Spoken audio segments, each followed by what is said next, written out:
Jack Dempsey, a sensational young tiger with amazing speed and two murderous hands. Jess Willard, the biggest man to hold the title under Marquis of Queensberry rule. Jess has the muscles of a wrestler and the sheer power of a raging bull when his temper's aroused. He stands 6 feet 6 inches in height and weighs 240 pounds. His great arching chest measures 56 inches. Though half a foot taller and 50 pounds heavier than his rival, the tall pine of the Potawatomi is rated only a 5-4 favorite over the Manassas Mauler. The 70,000 spectators pack around the ring in the blistering sunshine. The championship belt of gold and silk is paraded for all to see, symbol of every heavyweight king from John L. to Willard himself. The referee, Ollie Ficord, calls Willard and Dempsey from their corners for instruction. Now you can see what a difference there is in their size. Though a great athlete, the bronze challenger seems almost puny next to the giant he's about to fight. They listen quietly, almost without interest, to a story they know by heart. Sweat beating shoulders and foreheads. The crowd waits tensely. Who'll win? Willard with his fine jab and smashing uppercut, or Dempsey with his speed and the best left hook of all time? Round 1 coming up. The timekeeper jerks his bell cord. Somehow it jams, and Willard doesn't hear the faint sound over the excited yelling. He pauses, looks around, puzzled, doubtful. Say, what's going on around here anyhow? Where's the bell? There it is. So the big fight begins, and Big Jess moves easily into action. The mahogany-hued Dempsey circles, moving in and out with cat-footed quickness. The champion wants to keep Jack at long range with his poking left jab, but Dempsey won't let him do it. He's never still for an instant, bobbing and weaving around. It looks like a test of speed against power, and Willard has no chance to get set against Dempsey's speed. At such a pace, there's a lot of missing and a lot of pinching. It's bound to be that way, but it's only a warm-up so far. Each is trying to figure out the other's defense, to open him up, nail him with a punch. The challenger crowds keeps on crowding. The instant he's in the open, he moves back again. His left whips in tirelessly and often. The blows miss or graze Willard. Dempsey hasn't the range yet. Jess holds whenever he can, but that's Jack's meat. Nobody's strong enough to tie him up for long, and trying to hit him is like trying to hit a sunbeam that moves away. Dempsey's hands are in motion all the time. Willard tries to block with gloves and forearms and elbows, but he's compelled constantly to retreat. What else can he do against the endlessly moving little man? And when you're going away, you can't do much damage yourself. A champion is supposed to make the fight, but try as he will, it's far beyond Big Jess. But he hasn't been hurt yet. For all the charging, for all the blows, the tall pine has suffered no injury. He's clever, knows how to handle himself, and in spite of his great size, he moves around quickly and gracefully. No, the little man won't get him. They maneuver around the side of the ring. Now watch. There's that big left, and Willard's down. Up. Sure he's up. Dempsey hurt him along the rope, beating away with both hands. There's that left again, and Willard's on the floor for the second time. The champion's dazed, groggy, but he's game. He's up again. The fist drumming on him. And down he goes. Falls along the floor like a wounded animal, crouching with his back half turned as he arrives. The Mauler overwhelms him with a hysterical burst of fury that sends him to the floor for the 4th time. Dempsey stands over the stricken man, his fist cracked. The instant Willard knees are off the floor, Jack at him again. Jess is wide open. He has absolutely no defense. And he hits the deck again. Courage, just plain courage, instinct, whatever it is, flings him blind and staggering up to his feet.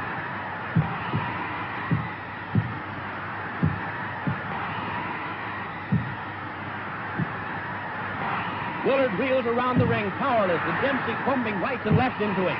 Clear across the opposite corner, and there he's taking it again. How can the man stand it? And there he falls, his gloved hand feeling for the rope, trying to hold himself up. Then, painfully, he drags his racked body to a half-erect position. But a right smashes into his side. Other rights crash to the head, and Willard collapses into a sitting position, dazed and helpless, after the most murderous beating a man ever took in the ring. And there's the bell. But no one hears it. Dempsey turns away. He seems doubtful, puzzled. Turns, and others rush jubilantly into the rope square. It's all over. The quickest heavyweight knockout on record. Jack hurries out of the ring to avoid the crowd. But the timekeeper and referee Ollie Ficord are yelling that it's not over. The bell had sounded before Big Jess was counted out. Where is the challenger anyway? Willard's chief second, Walter Monahan, and the other handlers have leaped into the ring to bring their man too. The champion seems helpless, but technically the fight is still on.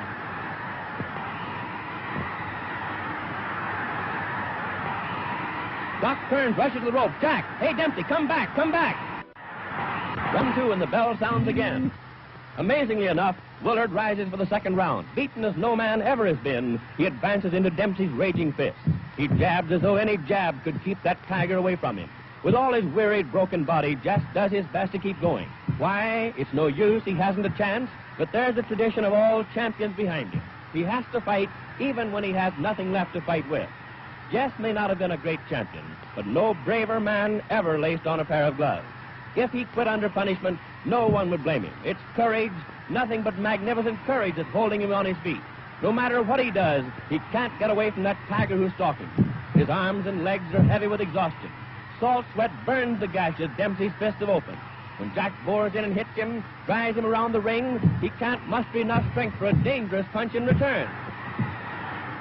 The seconds and minutes are ticking by faster and faster.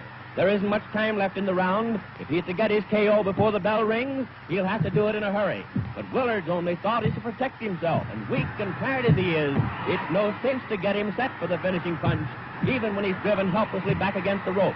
He wobbles about and clinches, does his best to save himself from his relentless foe. There are only a few seconds remaining now. No chance for a finishing blow. It's too late. Mauler spins the champion around out there in the center of the ring. And there's the bell, and referee Pickard sends his men to the corner. Back in just a moment.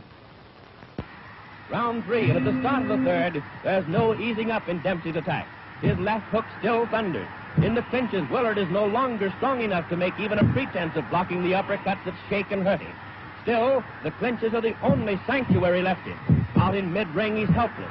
He's lost all coordination between brain and hand. His efforts are pitiful.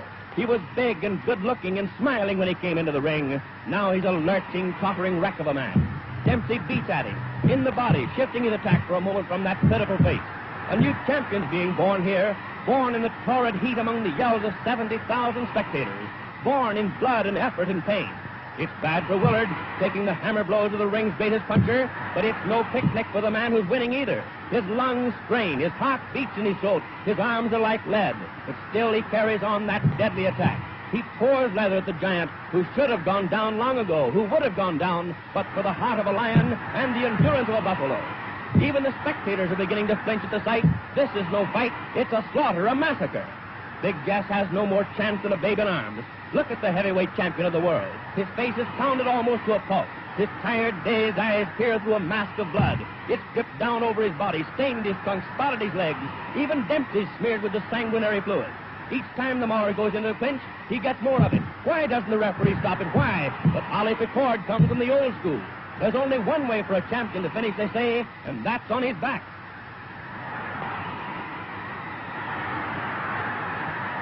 But the bloody, half-blinded Willard won't go down, not even when the tiring Dempsey's blows stagger and hurt him more and more.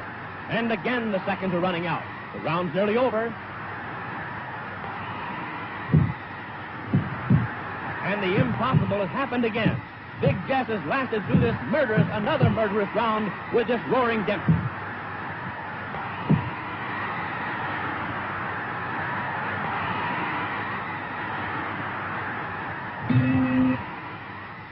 Now coming up for round 4, but Willard can't come out for the 4th round. His nose and cheekbone are fractured, ribs broken, half a dozen teeth knocked out, and he's hardly strength enough to rise and shake hands with his conqueror.